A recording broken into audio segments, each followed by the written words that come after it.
The monthly family brunch was my mother's tradition, started 15 years ago when my youngest brother graduated from college.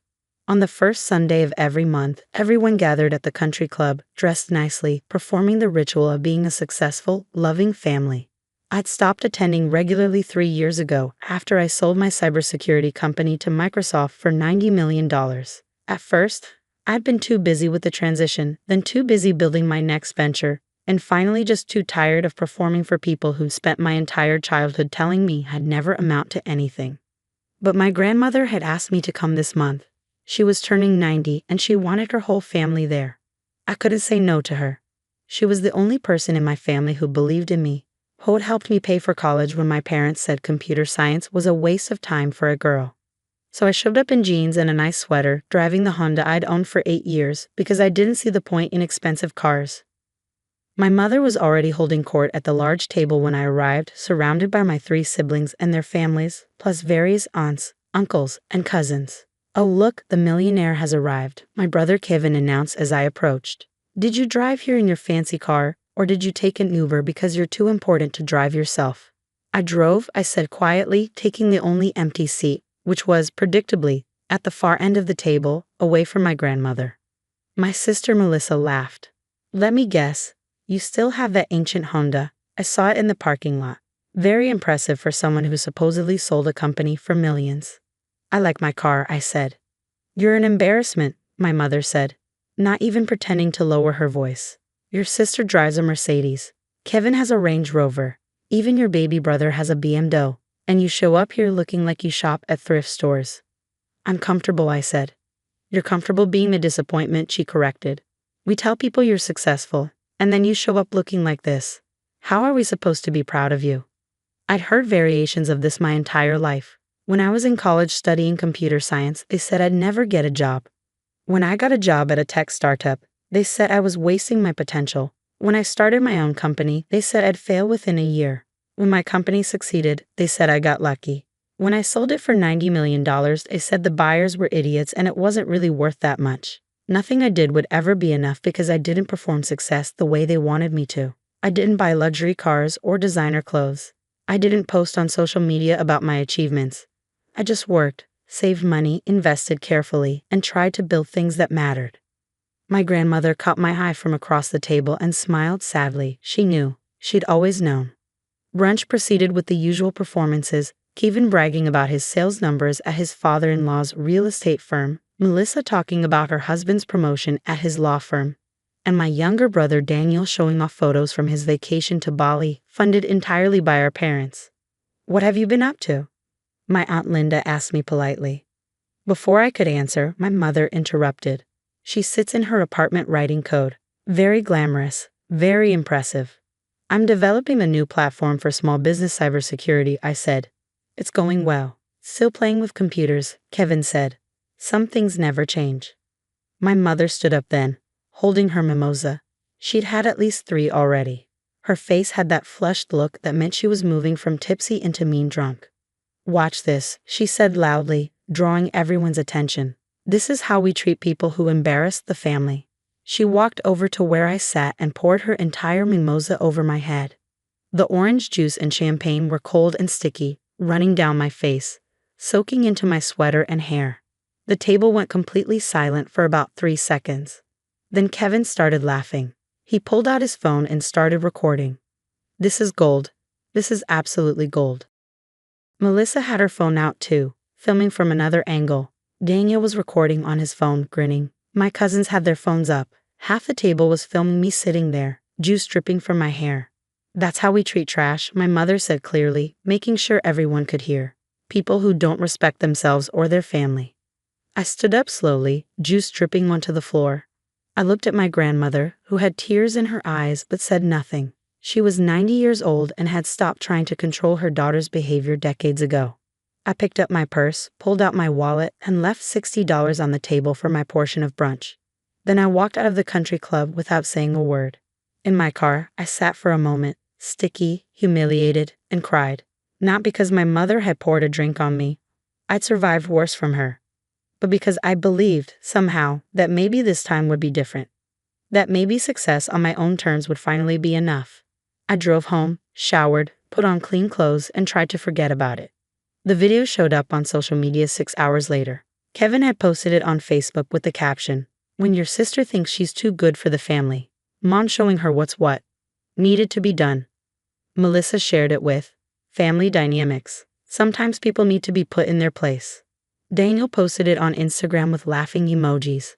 It had a few dozen likes and comments from family friends, most of them laughing or making jokes about me deserving it for acting superior. I blocked all of them and tried to move on. Then it happened. Someone, I never found out who, shared the video beyond my family's social circle. It got picked up by one of those accounts that reposts drama videos. Then another, then another. Within 48 hours, the video had 3 million views. But it wasn't going the way my family had expected. The comments weren't laughing at me, they were horrified by my family. "This is abuse. This woman just assaulted her daughter on camera and everyone filmed it. The fact that they're all recording and laughing is psychotic. Imagine being so cruel to your own child." Then someone recognized me. "Wait, isn't that Sarah Mitchell? The woman who founded CyberShield? She's on Forbes 30 Under 30. She sold her company for $90 million. OMG, yes, that's definitely her. She was just on TechCrunch talking about her new venture.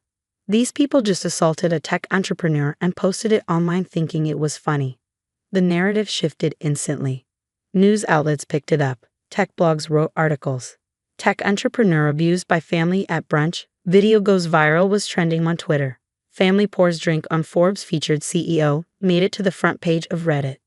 My phone started ringing, PR firms offering to help manage the situation, journalists requesting interviews, other tech founders reaching out with support and sharing their own family dysfunction stories. I ignored most of it, but I did issue one statement through my company's PR team. "I appreciate the concern. This is a private family matter. I'm focusing on my work and moving forward." The public backlash against my family was immediate and severe. Kevin's real estate firm started getting negative reviews. "Would you trust someone who films his mother abusing his sister?"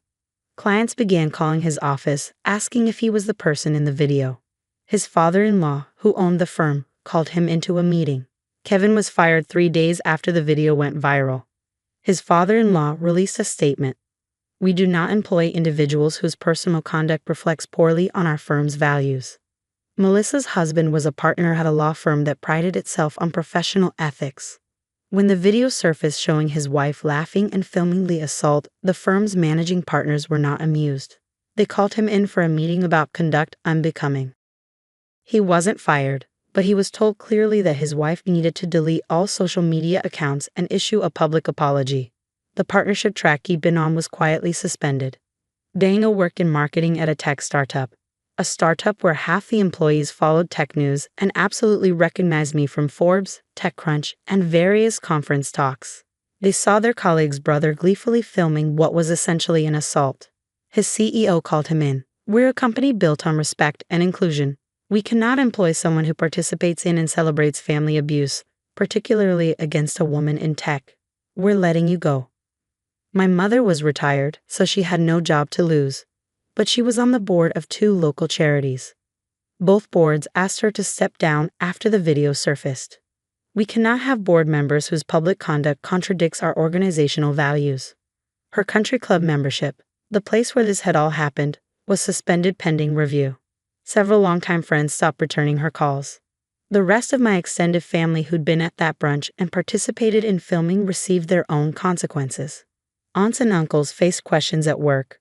Cousins dealt with social media backlash. Everyone who'd had their phone out, recording and laughing, was now facing professional and social fallout. They all called me, every single one of them. Kevin called crying, begging me to make a statement saying the video was taken out of context. I didn't answer.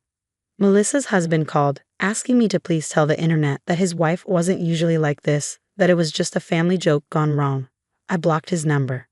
Daniel sent long text messages explaining how he hadn't meant for this to happen, how he'd just been following everyone else's lead, how sorry he was. I didn't respond. My mother called from a number I didn't recognize. "This is your fault," she said when I answered without thinking. "You need to fix this. Tell people I was joking. Tell them you weren't really hurt. You poured a drink on my head and called me trash while everyone filmed it," I said quietly. "That's what happened.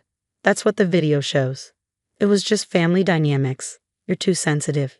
You always have been. Now you've ruined everyone's lives because you can't take a joke. I didn't post the video, I said. Kevin did. You all chose to film it, post it, and laugh about it. The internet just showed you what that looks like to people outside our family. You need to fix this. No, I said. I don't. I hung up and blocked that number too. My grandmother called from her landline, the only family member I'd still answer for. I'm sorry, she said. I should have stopped her. I should have said something. You couldn't have stopped her, I said. She's been like this my whole life. You know that. I do know that. That's why I'm calling. I want you to know that I changed my will last month. Everything goes to you. The house, the investments, all of it.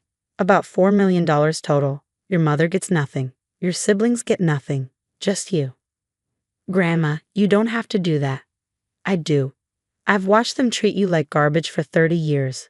I've watched you succeed despite them, not because of them. You're the only one who deserves anything from me. They're going to be furious. They're already furious. At least this way, you'll be compensated for a lifetime of their cruelty. The video continued to circulate for weeks. The news cycle moved on, but in tech circles, I became known as that woman whose family poured a drink on her. People in the industry were incredibly supportive. I got speaking invitations, investor meetings, and partnership offers, all from people who'd seen the video and wanted to support me. My new cybersecurity platform launched 2 months after the Brunch incident. We got funding more easily than I expected.